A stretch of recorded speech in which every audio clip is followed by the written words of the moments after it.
Let's go. I got a vision I see in my head, a melody buried deep into my soul. They call us crazy, we cutting the edge, unlocking the future and letting it go. This is a calling that's higher, the time we decided our stories are gonna be told. This is where legends are born, we paving the road, a future that favors the bold. Break the rules, break the laws, this is the moment we change it all. Break the rules, break the laws, this is the moment we change it all. Yeah, greatness, yeah, it feels like greatness. Woo!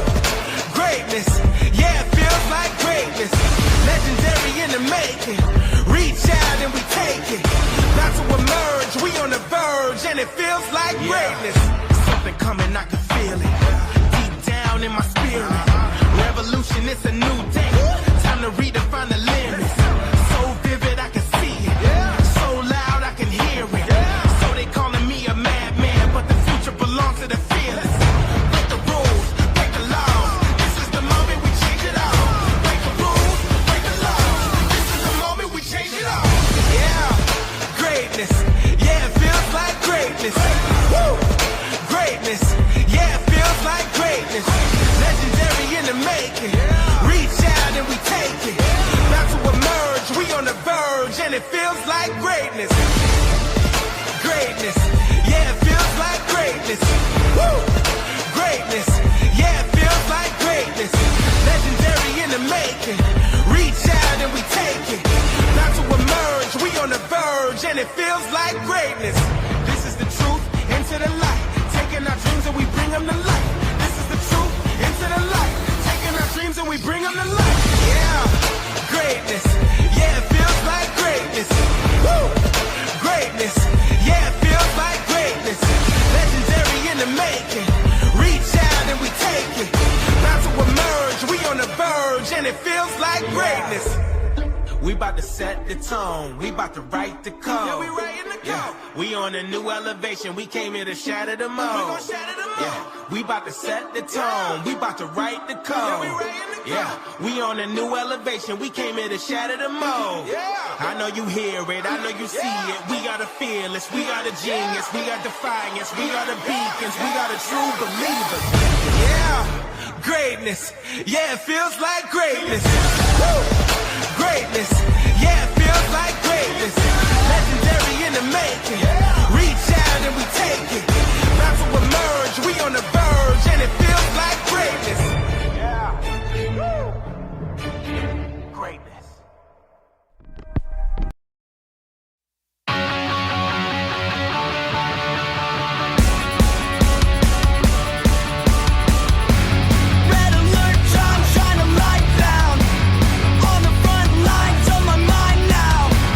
Fighting my time on the high ground.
you smell what The Rock is cooking?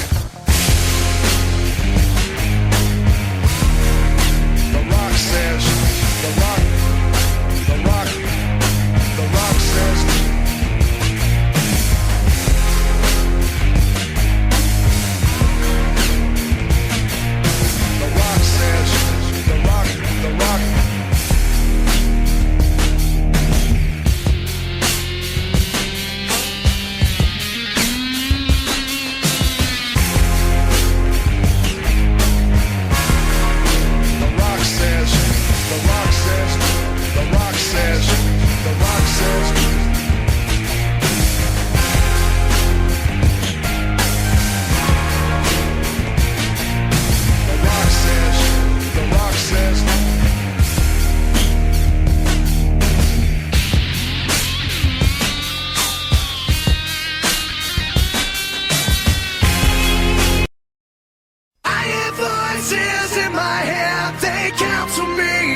Understand, they talk to me.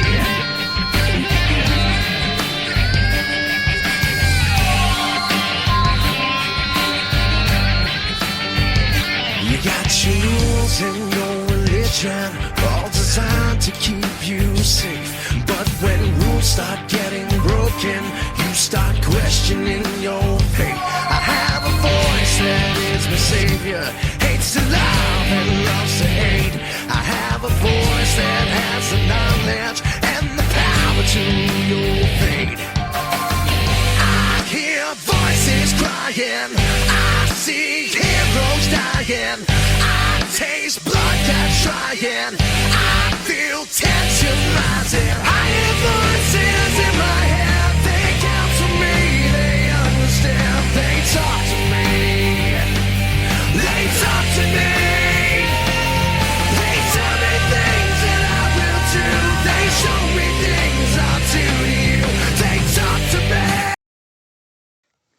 Hello and welcome to the WWE Wrestling Talk Show with Reese for Lockdowns and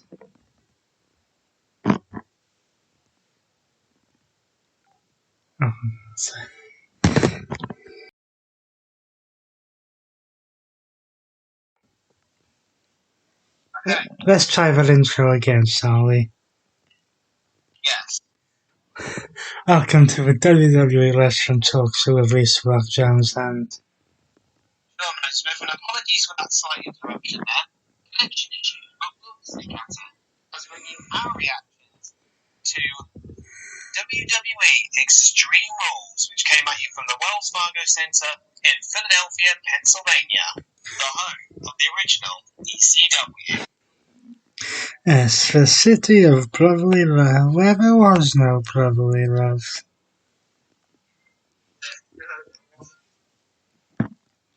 Oh, we had 6 matches taking place in front of an attendance of 15,944 fans of the WWE Universe.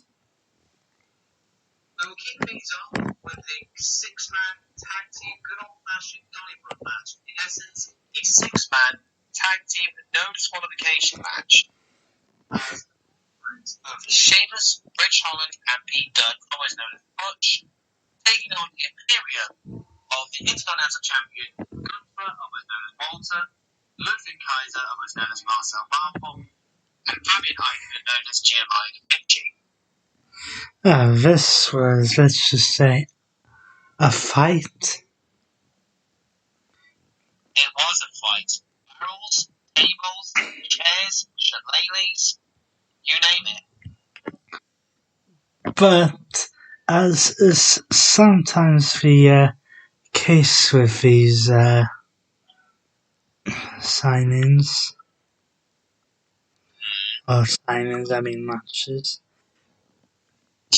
the winning team of this match was pretty much set on the previous night's edition of SmackDown. Yes. Due to Gunther retaining the Intercontinental Championship against Sheamus with just a little bit of outside interference. Yes, from Ludwig Kaiser. It was then pretty much guaranteed the Brawling Brutes would walk out of this match as the victors. Yes. The second match on the card was an Extreme Rules match for the SmackDown Women's Championship, which saw Liv Morgan defending against the baddest woman on the planet, Rowdy Ronda Rousey. Let us talk you through how and what we thought how this match was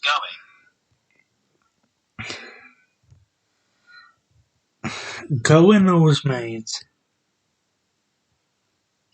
Because, let's face it, this whole thing was made in Extreme Rules match. Probably because no one would believe that Liv Morgan stood a chance against Ronda Rousey in a normal match. No. Which is why Liv thought it was a good idea to make this match Extreme Rules. But even then, we had a severely pissed off Ronda Rousey due to the events leading up to this match. Yes. However, Liv Morgan did manage to come close with a few spots, like putting Rousey through a table. Yes, and using various weapons that weren't nailed down. Well, that's the extreme of the Extreme Rules. Yes. But just like she did at SummerSlam, or did at SummerSlam, the fact that the referee missed it is besides the point. Ronda Rousey was able to adjust herself in the dying moments of this match. And whilst Liv Morgan did not tap out, she did pass out, causing the referee to stop the match, and Ronda Rousey winning by technical submission, which means for the second time in her WWE career, Ronda Rousey is the SmackDown Women's Champion. Yes, but three-time Women's Champion overall. If you count her reign as the Raw Women's Champion in 2018. Next, we have our next match, which was a strap match between Karrion Kross and Drew McIntyre. Now, before this match could actually get underway, because the belt of this match does not win until both men are strapped into the strap. So Drew McIntyre comes out, has his hands strapped up. Scarlett comes out, causes a distraction. Karrion Kross then jumps McIntyre from behind, as he has done pretty much throughout this entire period. Yeah. As the beating is going on at ringside, McIntyre manages to get the upper hand, eventually strapping Karrion Kross into the strap. Bell rings when match is underway.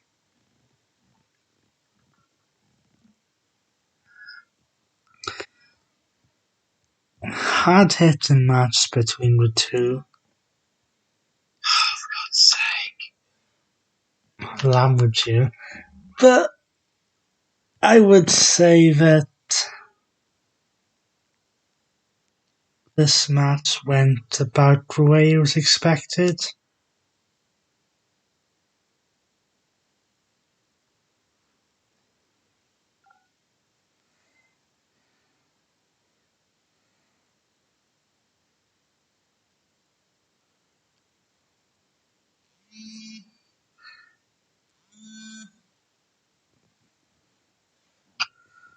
were saying? I would say this match went about the way it was expected. Drew McIntyre, at this point, some people would think that he's being used as a jobber. But did you mention the fact that I'm about to get to that, but when you're trying to get a new talent over, you're going to need somebody like a Drew McIntyre who has been there for a while and has a bit more of a star power to his name to help get that someone else over. it looks like McIntyre is that person? The downside, and yes, Karrion Kross is a heel, but he seems to be relying too heavily on Scarlett to get his wins, because Yes. as McIntyre had the upper hand to this, only for Scarlett to spray him with what was being called quote-unquote pepper spray. Yes. In order to allow Karrion Kross the elbow that's helped him win NXT championships for the 1, 2, 3. I doubt that this is going to be a one and done match. And we will probably see that develop more on tonight's, at least at the time of this recording, episode of SmackDown. Now we move on to our next match, which was an historic match. It was for the World Championship in the first ever women's ladder match. As Bianca Belair was against the lady from Damage Control, Slight correction, it's not the first female ladder match or women's ladder match, it's the first one-on-one ladder match if you take out the Money in the Bank ladder matches. And this was a good match. No interference from Damage Control throughout this whole match. Yes, there was towards the end. There was an attempted interference by Damage Control towards the end of the match. And even more so, at least during Bayley's entrance, there was a reference made to a certain superstar who has not been seen in WWE for 5 months. And that person's name is? The Boss, Sasha Banks, who is said to be on her way back in the non-too-distant future, whether she could be the next challenger for Ronda Rousey. Touch wood, who knows? But this... So where were we? Damage Control managed to come out, cause some kind of interference. Bayley is up on the ladder that nearly gets the championship. Then, as she has done so many times, Bianca Belair uses her hair to get Bayley off. Then, because the ring at this point had, let's just say, a few things behind it, in it. So Bianca Belair has Bayley in the KOD position. Also at this point, Bayley is holding on to half of the ladder.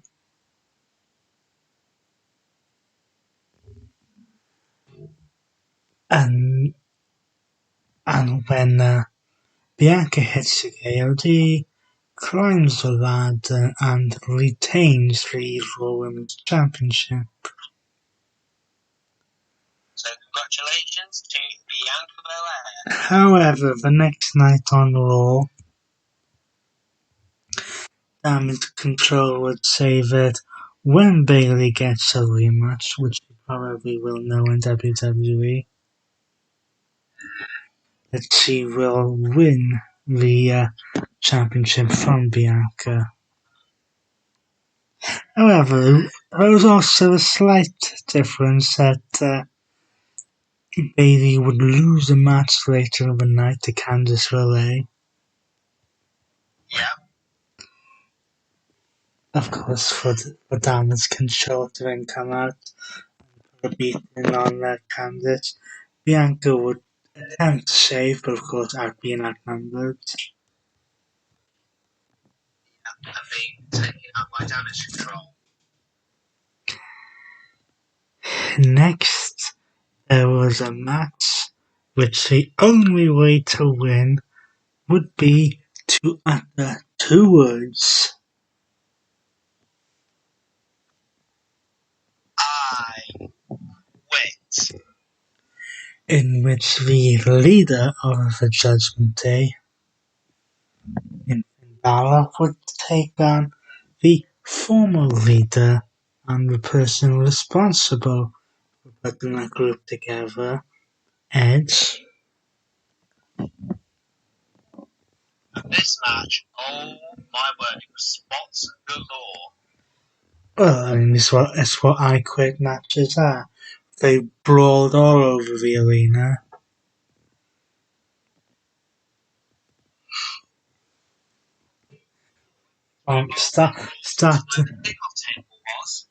Starting in the ring, going backstage, going to the kickoff panel, on the entrance ramp.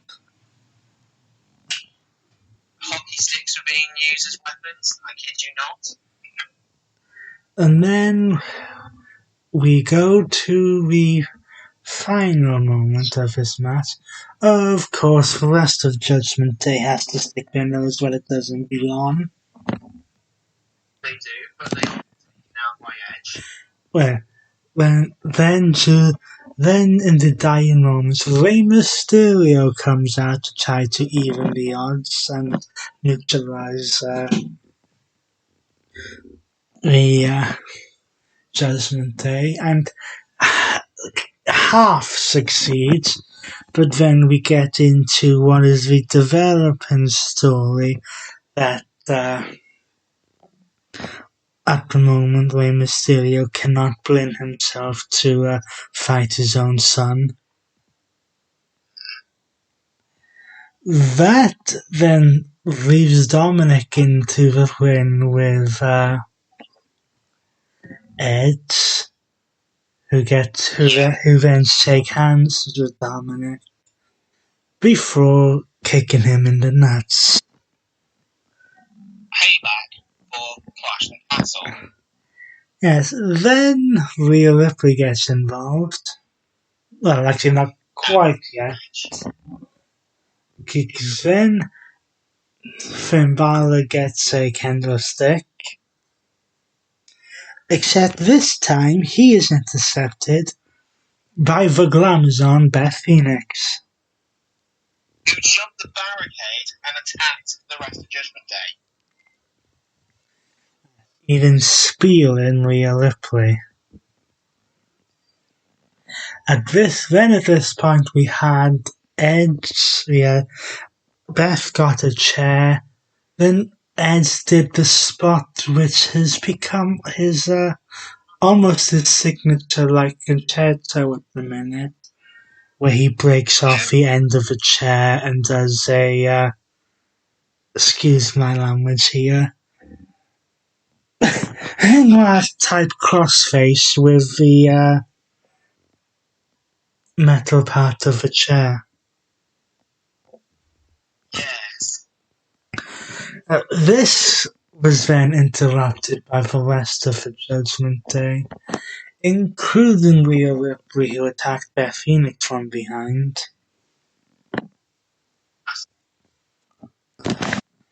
So, Finn Balor hits Edge with Fico de Glass. The rest of the Judgment Day are holding Edge, with Rhea Ripley threatening to hit the concerto on Beth Phoenix if Edge doesn't say I quit. So to protect his wife, Edge says I quit. Only for the cowards of the Judgment Day to hit the concerto anyway. And the echo of the chairs was heard throughout the Wells Fargo Center. The problem is, all this will have done is piss off Edge even more. Yep, and lead to a match between what we can imagine Beth Phoenix and Rhea Ripley going down the road. And whilst Edge and Beth Phoenix are off selling this concerto, the Judgment Day find themselves in the even bigger kind of problem, because on Raw, Finn Balor decided to give an ultimatum to AJ Styles, who he's been trying to recruit for a few weeks.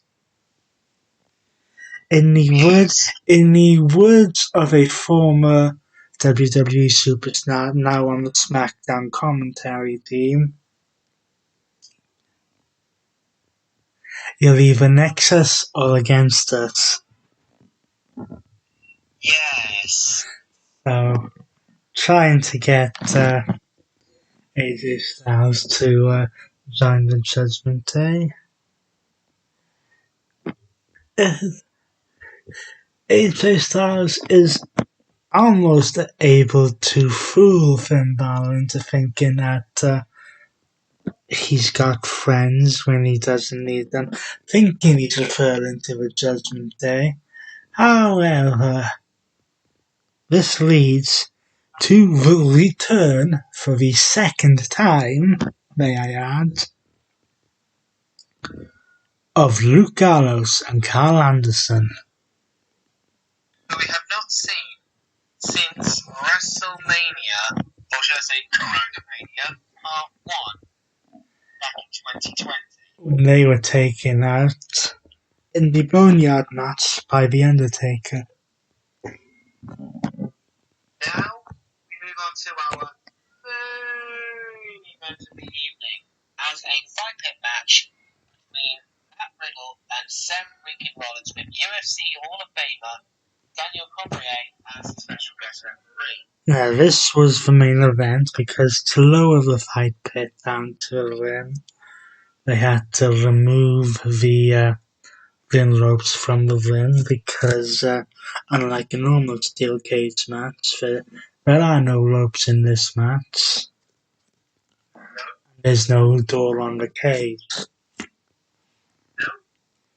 You only have the ring, the fight pit cage, and a couple of platforms. That's it. So, the superstars and the referee make their way to the ring before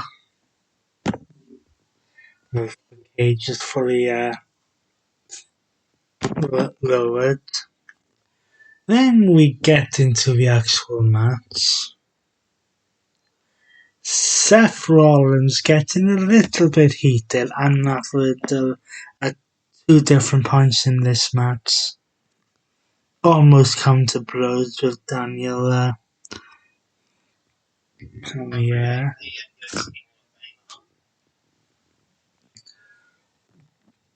But he doesn't quite get physical back with them, although they teased that he might. Seth Rollins is hit with at least one, if not two, RKOs. Yeah, shades of Later on, when they get up to the walkway above the cage,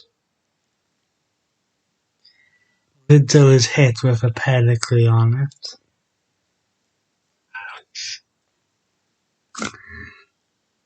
Seth wants for Daniel to count to 10. However, the decision has to take place in the ring, not on top of it. As a few things start to continue, Seth Rollins gets himself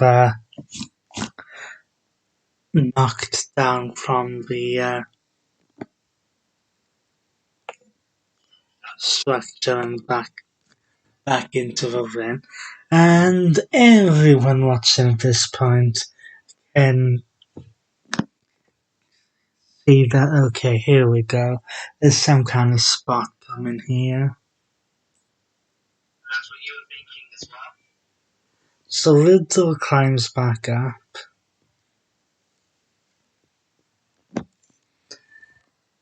Then hits a floating bro from the platform of the fight pit.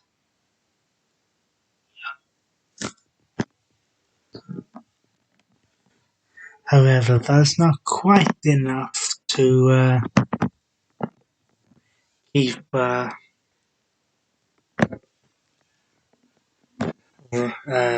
Rollins down, because Rollins is then put into a triangle choke, otherwise known as Hell's Gate. Pretty much, and Seth Rollins. Yes, so those are the matches of Extreme Rules. We shall go through them again here. Yes, we shall. The Brawling Brutes defeated Imperium in the 6-man tag team good old-fashioned Donnybrook Brawl match. Ronda Rousey defeated Liv Morgan to become the new SmackDown Women's Champion via submission. Karrion Kross defeated Drew McIntyre in a strap match. Bianca Belair retained her Raw Women's Championship against Bayley in a ladder match. Finn Balor, with a little bit of help from the rest of Judgment Day, defeated Edge in an I Quit match. And finally, Matt Riddle defeated Seth Rollins by submission in the fight place. So, that does it for Extreme Rules 2022. I don't think there's anything left to talk.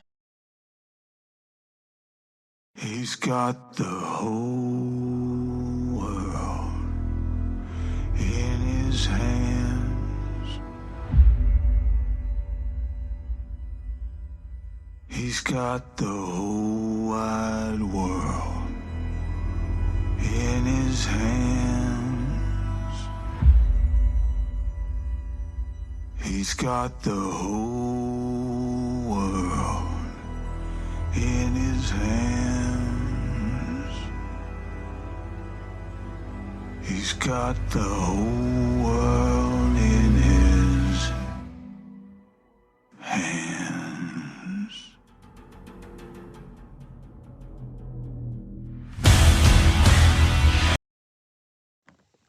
Oh yeah, there was that small detail after the fight pit match.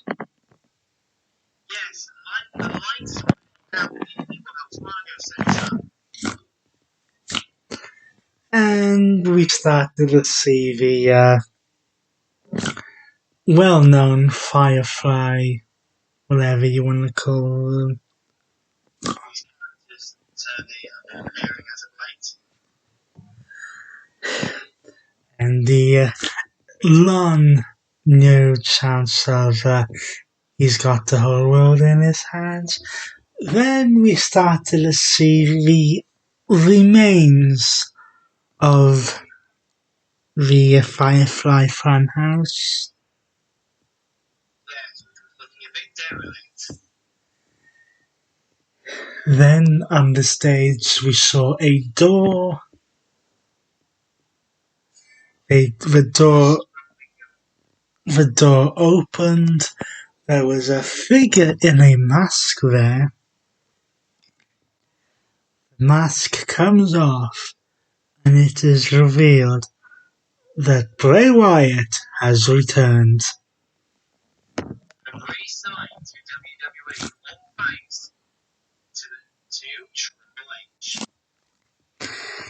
And at least at the moment, it is being said that Bray Wyatt is a member of the SmackDown brand, which creates a few interesting possibilities with feuds with people like McIntyre, even Reigns, which has got a few things left there. Then there's the rumours of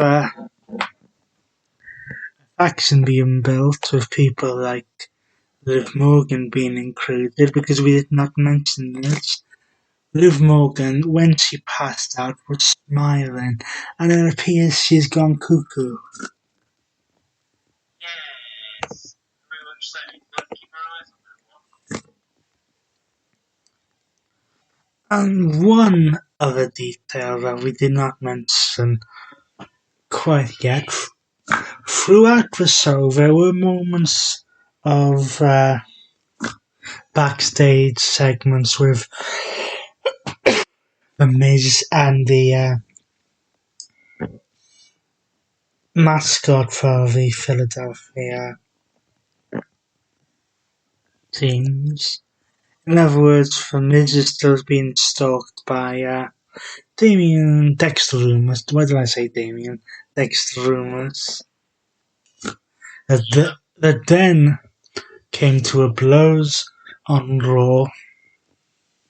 And next week on Raw, at the time of this recording, The Miz will go one-on-one with Dexter Rumors with a stipulation that if The Miz wins, Dexter Rumors is bye-bye.